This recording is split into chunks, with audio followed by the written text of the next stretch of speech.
warahmatullahi wabarakatuh. Selamat pagi anak-anak. Alhamdulillah hari ini kita bisa berjumpa lagi.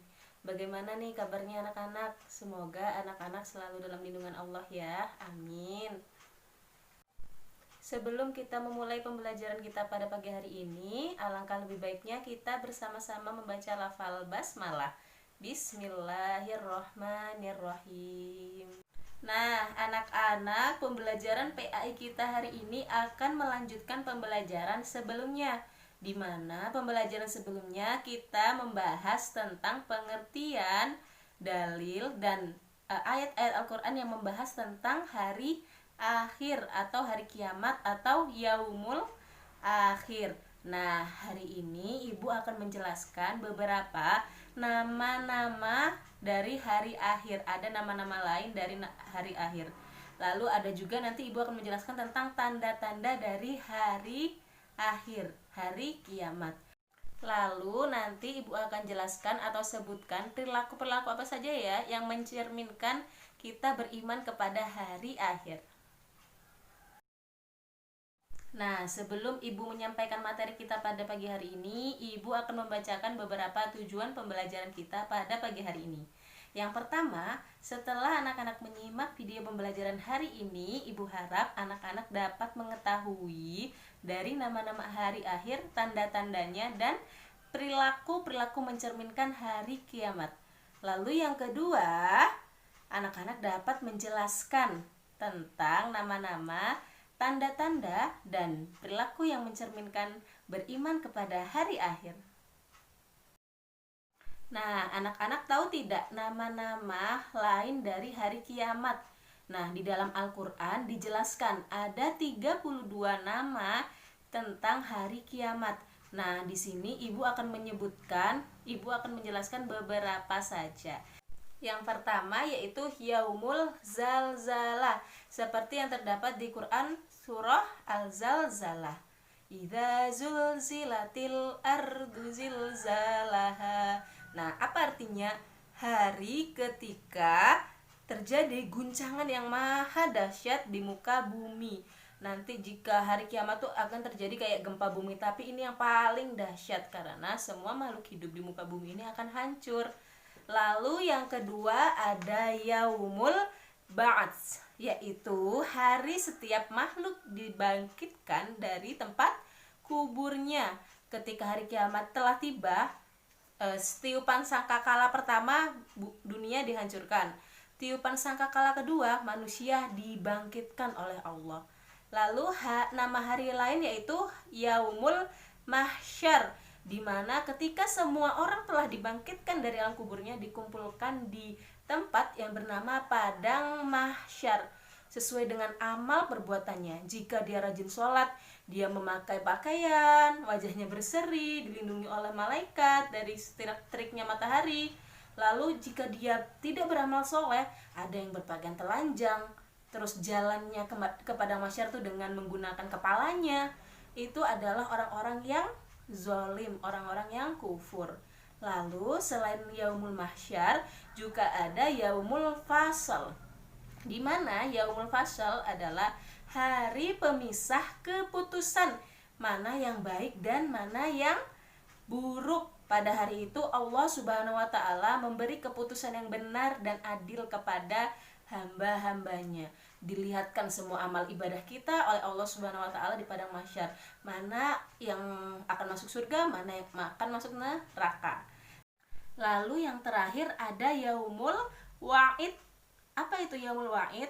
Yaumul Wa'id yaitu hari ketika Allah melaksanakan ancamannya berupa azab kepada orang-orang yang tidak melaksanakan perintah-perintahnya. Nah, seperti kita pernah pelajari di dalam Al-Quran kan ada terjemahannya. Jika orang itu berbuat zolim, nanti Allah akan membalasnya. Kalau nggak di dunia, pasti nanti di akhirat Allah akan membalas hamba-hambanya yang berbuat zolim, berbuat kufur. Nah, pada saat Yaumul Wa'id ini, Allah akan melaksanakan apa yang telah Allah ancamkan di dalam Al-Quran itu terhadap orang-orang yang zolim. Selanjutnya tentang tanda-tanda dari kiamat. Nah, kira-kira anak-anak tahu tidak tanda-tanda dari kiamat itu apa saja sih? Kira-kira anak-anak tahu tidak kapan terjadinya hari kiamat? Nah, waktu zaman dahulu, zaman Rasulullah pernah didatangi oleh malaikat Jibril yang menyerupai manusia. Waktu itu malaikat Jibril bertanya kepada Rasulullah, "Ya Rasulullah, kapan terjadinya kiamat?" Lalu Rasulullah menjawab, yang ditanya tidak lebih tahu dari apa yang bertanya. Maksudnya Rasulullah pun tidak tahu, padahal Rasulullah adalah kekasih dari Allah. Yang tahu hari kiamat itu akan tiba siapa? Hanya Allah saja. Nah, tetapi walaupun hanya Allah yang tahu saja, Allah itu sudah memberikan tanda-tandanya kepada kita melalui Nabi Muhammad. Nabi Muhammad menjelaskan bahwa ada tanda-tanda kiamat yang akan menandai berakhirnya kehidupan di muka bumi ini. Nah, tanda-tanda kiamat ini dibagi menjadi dua, yaitu kiamat kecil atau kiamat sugro. Yang kedua ada kiamat besar atau kiamat kubro. Nah, tanda-tanda dari kiamat sugro yaitu pertama, ilmu agama sudah tidak dianggap penting, sudah tidak mementingkan pengajian, taklim muta'alim, belajar ilmu agama itu sudah nggak dianggap penting. Lalu yang kedua, minuman keras merajalela. Jadi pemerintah tuh sudah tidak melarang lagi. Terus orang-orang tuh sudah menganggap bahwa minuman keras itu minuman yang biasa saja, bukan haram. Lalu ada jumlah wanita lebih banyak daripada jumlah laki-laki. Nah, itu tanda-tanda tersebut sudah ada nih mulai sekarang. Lalu yang keempat ada apa? Banyaknya terjadinya gempa bumi, musibah, tanah longsor, gempa bumi. Itu sebagian dari kerusakan alam yang Allah berikan untuk tanda-tanda kiamat sugro. Selain gempa bumi apa? Terjadinya pembunuhan merajalela. Lalu ada banyaknya manusia yang menginginkan dirinya mati. Katanya lebih baik mati daripada hidup. Banyak orang yang putus asa dengan hidupnya, padahal Allah memberikan cobaan itu karena Allah tahu bahwa kita sanggup melewati cobaan tersebut. Nah, anak-anak, jika tanda-tanda kiamat kecil tuh sudah mulai ada saat ini, sekarang Ibu akan menyebutkan beberapa contoh tanda-tanda dari kiamat besar. Tapi kebanyakan dari contoh-contoh ini belum terjadi. Karena saat ini terjadi, tanda-tanda kiamat besar ini terjadi, maka akan lebih dekat lagi. Lebih dekat lagi kiamat itu akan mendatangi kita, akan terjadi. Yang pertama yaitu matahari terbit dari sebelah barat. Kan saat ini matahari terbit dari sebelah timur. Nah, nanti jika kiamat itu akan tiba, matahari akan terbit dari sebelah barat. Lalu yang kedua, munculnya binatang ajaib yang dapat berbicara. Binatang-binatang yang bisa berbicara dengan manusia. Lalu yang ketiga, ada pasukan Ya'juj dan Ma'juj. Nah, pasukan ini yang akan menyerang umat Islam. Pasukan bangsa-bangsa yang merusak muka bumi. Mereka tuh badannya besar-besar. Nah, saat ini mereka sedang dikurung oleh Allah. Tapi saat hari kiamat tiba, dia akan melepaskan diri dan akan menyerang umat Islam terutama. Lalu selain ada Ya'juj dan Ma'juj, juga ada lahirnya Dajjal, yaitu tukang pendusta. Gimana ciri-cirinya? Yang di jidatnya ada matanya satu, matanya ada 3, terus ada tulisan kafir. Itu adalah ciri-ciri dari Dajjal. Dajjal ini adalah pemimpin dari pasukan Ya'juj dan Ma'juj.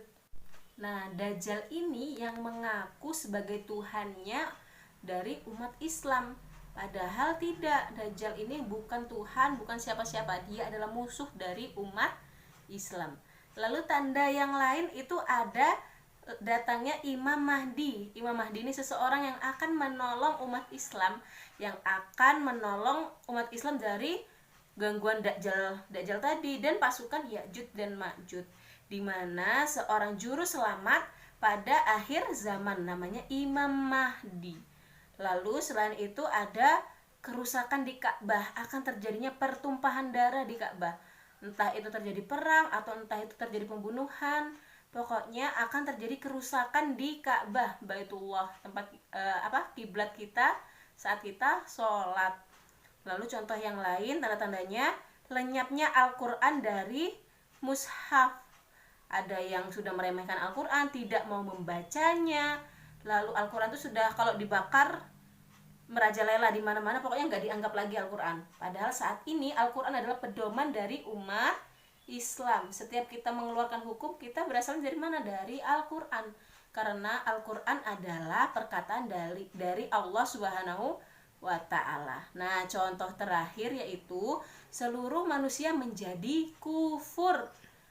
Nah, ini tergantung ya, orang-orang yang kufur nih tergantung. Jika dia seumpamanya orang yang beriman, dia akan teguh pendiriannya saat digoda oleh Ya'juj dan Ma'juj berserta pemimpinnya siapa tadi? Dajjal.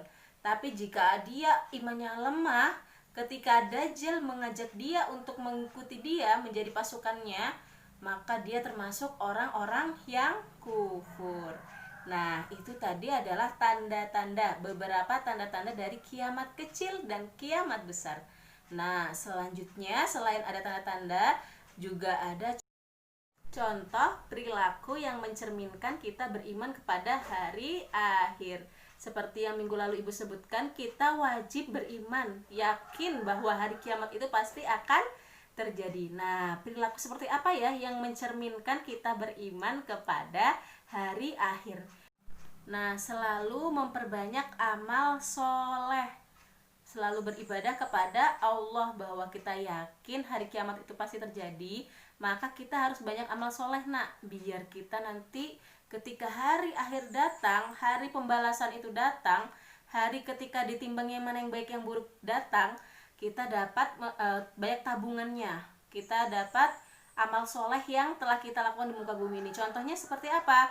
Melaksanakan sholat 5 waktu berjamaah, lalu seperti hormat dan patuh kepada kedua orang tua, tidak membantah kedua orang tuanya, tidak durhaka kepada kedua orang tuanya.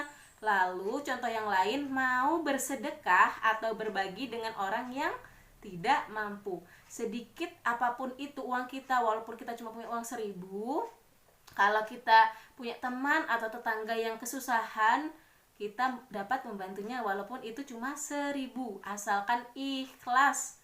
Lalu contoh yang terakhir ada menyayangi makhluk Allah, seperti memberi makan binatang peliharaan atau menyiram tanaman ketika merawat tanaman. Nah, itu tadi adalah contoh dari perilaku yang mencerminkan kita beriman kepada hari akhir. Nah, anak-anak, setelah Ibu jelaskan tentang nama-nama, tanda-tanda dan perilaku yang mencerminkan kita beriman kepada hari akhir, selanjutnya tugas kalian adalah menjawab beberapa pertanyaan yang telah Ibu siapkan di samping ini. Sekian pembelajaran kita pada pagi hari ini. Semoga apa yang telah Ibu sampaikan bermanfaat dan sesuai dengan tujuan pembelajaran kita pada pagi hari ini. Kurang lebihnya Ibu mohon maaf. Kita akhiri pembelajaran kita dengan bersama-sama membaca lafal hamdalah. Alhamdulillahirrabbilalamin.